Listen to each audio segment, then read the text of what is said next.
ايه رأيكم في النتيجة دي؟ اهلا بيكم في اكلة وضحكة. لو نفسك في فطار او عشاء بروتين عالي ودهون قليلة، يبقى الوصفة دي اوعي تفوتك. انتوا جاهزين؟ يلا بينا. ودلوقتي هنقول على المكونات اللي احنا هنستعملها في طبق النهارده. اول حاجه انا جبت الجبنه دي اسمها كوتج تشيز. الجبنه دي قريبه جدا للجبنه القريش بتاعه مصر، دي نص كيلو.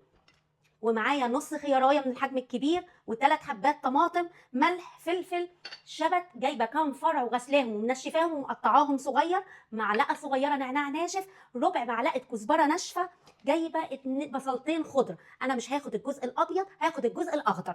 واخر حاجه هو زيت الزيتون. يلا بينا نبتدي. ودلوقتي اول حاجه هعملها، انا خدت قطعه من الجبنه. دلوقتي انا ههرس الجبنه. طعمها قريب للقريش جدا، هي مززه شويه، بس لما هنحط المكونات كلها مش هتحسي باي حاجه، هتقولي دي جبنه قريش. ودلوقتي بعد ما هرست الجبنه هبتدي اقطع في الخضار قطع صغيره جدا. ودلوقتي هبتدي اقطع في الخيار.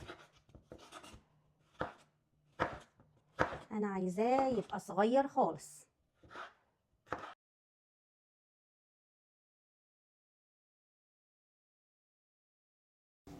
وبعد ما قطعت الخيار هنزل بيها على الجبنه. دلوقتي هقطع البصل الاخضر، هشيل الابيض، هنقطعه رفيع خالص خالص. هنزل بالبصل الاخضر. واخر حاجه هقطعها هي الطماطم، كمان هقطعها مكعبات صغيره.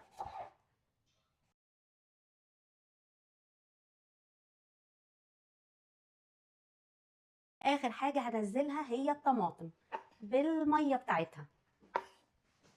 ودلوقتي هنزل بالشبت، وادي النعناع الناشف، ورشه خفيفه كزبره ناشفه يا دوبك تدي طعم. لو عايزه تحطي كمون حطي براحتك، وكمان لو عايزه تخليه مشطشط ممكن تحطي فلفل حار. وادي رشه ملح، ورشه خفيفه فلفل اسود. واخر حاجه هحطها هو زيت الزيتون. دلوقتي هديهم تقليبه حلوه.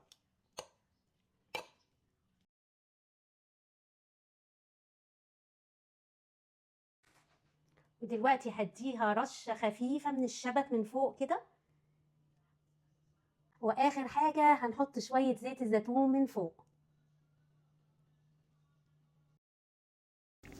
ايه رأيكم بقى في الطبق الصحي ده؟